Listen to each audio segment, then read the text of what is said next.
Petrol, diesel ధరల పెంపును నిరసిస్తూ గుంటూరు జిల్లా పత్తిపాడులో వైఎస్ఆర్సీపీ నేతలు ఆందోళన చేపట్టారు. మాజీ ముఖ్యమంత్రి, వైఎస్ఆర్సీపీ అధ్యక్షుడు వైఎస్ జగన్మోహన్ రెడ్డి ఆదేశాల మేరకు పత్తిపాడు నియోజకవర్గ వైఎస్ఆర్సీపీ ఇన్ఛార్జ్ బలసాని కిరణ్ కుమార్ ఆధ్వర్యంలో ఎంఆర్ఓకు వినతి పత్రం అందజేశారు. ఈ సందర్భంగా బలసాని మాట్లాడుతూ ఎన్నికల ముందు పెట్రోల్, డీజిల్ ధరలు తగ్గిస్తామని హామీ ఇచ్చిన కూటమి ప్రభుత్వం అధికారంలోకి వచ్చిన తర్వాత ప్రజలపై భారాలు మోపుతుందని విమర్శించారు. దేశంలో ఏ రాష్ట్రంలో లేని విధంగా ఆంధ్రప్రదేశ్లోనే ఇంధన ధరలు అత్యధికంగా ఉన్నాయని, దీనికి ప్రభుత్వం విధిస్తున్న అధిక వ్యాట్ పన్నులే కారణమని ఆరోపించారు. పెరిగిన ఇంధన ధరలతో సామాన్యులు, వాహనదారులు తీవ్ర ఇబ్బందులు ఎదుర్కొంటున్నారని ప్రభుత్వం వెంటనే స్పందించి ధరలను తగ్గించాలని డిమాండ్ చేశారు. ఈరోజు కూటమి ప్రభుత్వం యొక్క పన్నాగాల్లో బలైనటువంటి అంశం ఇంకొక అంశం ఈ పెట్రోల్, డీజిల్ ధరలు.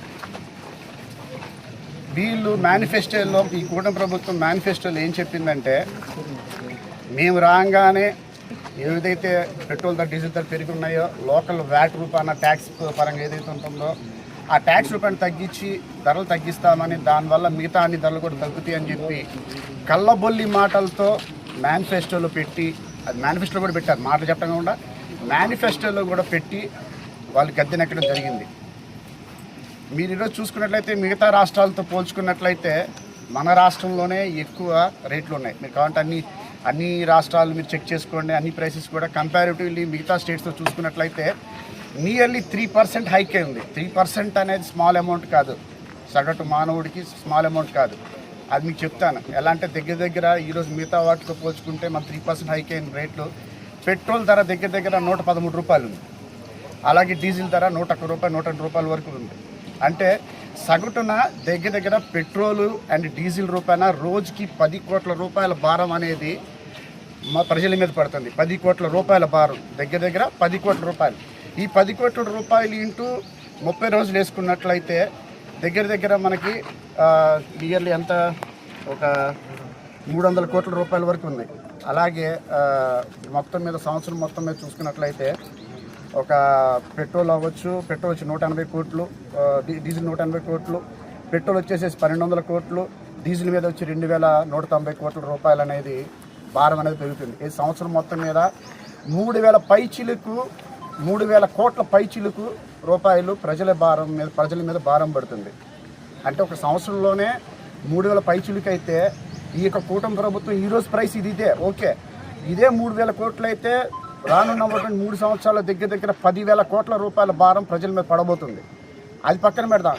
అది కాక ఇంకా రానున్న రోజుల్లో వీళ్ళ పరిస్థితి ఇంకా బాగోలేక ట్యాక్స్ రూపాయన ఇదే బాదురు కార్యక్రమంగా పెట్టుకొని మళ్ళీ ఇంకా ఎక్స్ట్రా అమౌంట్ యాడ్ చేసినట్లయితే అది ఎంతవరకు వెళ్తుందో కూడాను తెలియని అగమ్యగోచరంగా ఉంది.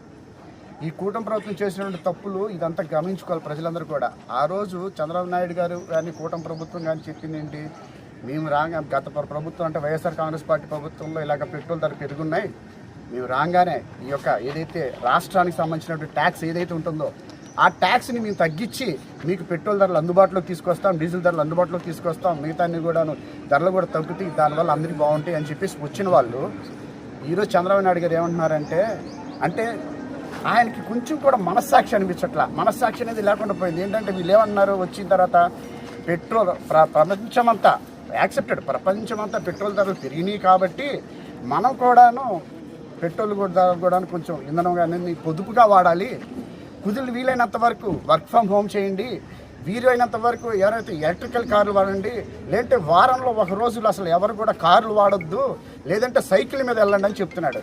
అయ్యా చంద్రబాబు నాయుడు గారు, నాకు ఒక ప్రశ్న. ఫస్ట్ ఈ సైకిల్ మీద వెళ్ళడం అనేది ఒక ప్రపోజల్ మీరు ఏదైతే పెడుతున్నారో అది మీ పార్టీకి ప్రమోషన్గా ఉపయోగపడుతుంది ఏమో, కానీ ఎంతమంది సైకిల్ తొక్కి ఎంత దగ్గర ప్లేసులకి వెళ్తారు?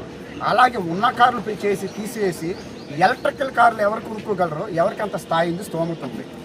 మీరు అలాగని చెప్పేసి వర్క్ ఫ్రమ్ హోమ్ అన్నారు. ఎంతమందిని వర్క్ ఫ్రమ్ హోమ్ చేసుకుంటారు? ఎంతమంది చదువుకున్న వాళ్ళు ఉంటారు? మిగతా కార్మికులు ఉంటారు, వాళ్ళు బస్సు రూపాయలు వెళ్తారు, ఆటో రూపాయలు వెళ్తారు, వేరే రకరకాల ట్యాక్సీస్ రూపాయలు వెళ్తూ ఉంటారు ఎవరైతే పబ్లిక్ ట్రాన్స్పోర్టేషన్లో. మరి వాళ్ళ పరిస్థితి ఏంటి? వాళ్ళు వర్క్ ఫ్రమ్ హోమ్ చేస్తారా? ఎడ్యుకేటెడ్ పీపుల్ అంటే వర్క్ ఫ్రమ్ హోమ్ చేస్తారు, నాన్ ఎడ్యుకేటెడ్ పీపుల్ సంగతి ఏంటి? ఈ విషయం మీరు కొంచెం గ్రహించారా? ఈరోజు ఈ కళ్ళబొల్లి మాటలతో మీకు నాలిక ఎటు కుదిరితట్టు, మీకు అంతకుముందేమో మేనిఫెస్టోలోనేమో అలా పెట్టి మేము తీసేస్తాం, ధరలు తగ్గించేస్తామన్నారు. ఈరోజు దగ్గర సంవత్సరానికి 3,000 కోట్ల రూపాయలు ప్రజల మీద భారం పడేటువంటి పనులు చేస్తున్నారు. అలాగే మేము గత ప్రభుత్వంలో మా యొక్క ఏదైతే మేము అంశాలు పెట్టి ఉన్నామో, మేము ఏదైతే ప్రతి పథకాలు ఏదైతే పెట్టామో ఆ పథకాలన్నింటినేమో అటకెక్కిచ్చేశారు. ఆ పథకాలు అటకెక్కి మీరు ఏదైతే మేనిఫెస్టోలో పెట్టి మీరు చేస్తానన్నది ఏదైతే చేస్తున్నారో అది కూడా చేయకపోగా, పూర్తిగా చేయకపోగా మళ్ళీ ఇది ఒక భారం ప్రజల మీద మోపుతారు. అంటే మీకు ప్రజల పట్ల, పేద ప్రజల పట్ల మీకు ఎంతవరకు అని వాళ్ళ మీద ప్రేమ ఉంది. ఈ విషయం మీరు చూస్తుంటే అర్థమవుతుంది. మీకు ఇప్పుడే చెప్తున్నామో, ఈ యొక్క కూటమి ప్రభుత్వానికి దయచేసి వీలైనంత వరకు తొందరగా, ఎంత వీలతో తొందరగా ఈ యొక్క రేట్లు తగ్గించాలా, ఈ ధరల నియంత్రణ అనేది 100% తగ్గించాలా. మీరు రాష్ట్ర ప్రభుత్వం చేసేటువంటి ట్యాక్స్ విధానం ఏదైతే ఉందో ఆ ట్యాక్స్ రూపాయన ఎంతైతే ట్యాక్స్ తగ్గించి ప్రజలకు ఎంతైతే అందుబాటులో రావచ్చో కంఫర్టబుల్ ప్రైసెస్ తీసుకుని మిగతా రాష్ట్రాల కంటే ఎక్కువ తక్కువ అడగట్లా. పక్క రాష్ట్రాల్లో ఎలా ఉందో ఆ ప్రైసెస్ ఇవ్వమని చెప్పి అడుగుతున్నాం. మీరు అది చేయకపోగా ఈ రేట్లు పెంచేసి ఈ యొక్క బాదురు అనేది ఎంతవరకు సబబు? సగటు మానవుడి పరిస్థితి ఏంటి? పేద ప్రజల పరిస్థితులు ఏంటి? ఇట్టి పరిస్థితుల్లో ఈ యొక్క ఏదైతే ధర నియంత్రణ కార్యక్రమాన్ని వెంటనే అదుపులో పెట్టాలా ఈ యొక్క కూటమి ప్రభుత్వం. అలా చేయని పక్షంలో వైఎస్ఆర్ కాంగ్రెస్ పార్టీ నుంచి కానీ అలాగే ప్రజలందరూ కూడా ఏకమై రావాలని చెప్పి మనస్ఫూర్తిగా అడుగుతున్నాము. ప్రజలందరూ కూడా ఏకతాటి మీదకి వచ్చి ఈ యొక్క కూటమి ప్రభుత్వాన్ని గట్టిగా బుద్ధి చెప్పాలి. అలా చేయని పక్షంలో మీ వైఎస్ఆర్ కాంగ్రెస్ పార్టీ పెద్ద ఎత్తున కూడాను మేము ర్యాలీగా చేసి రిప్రజెంటేషన్ తీసుకొని నిరసన కార్యక్రమం చేపిస్తున్నామని చెప్పి తెలియజేసుకున్నాం. Thank you.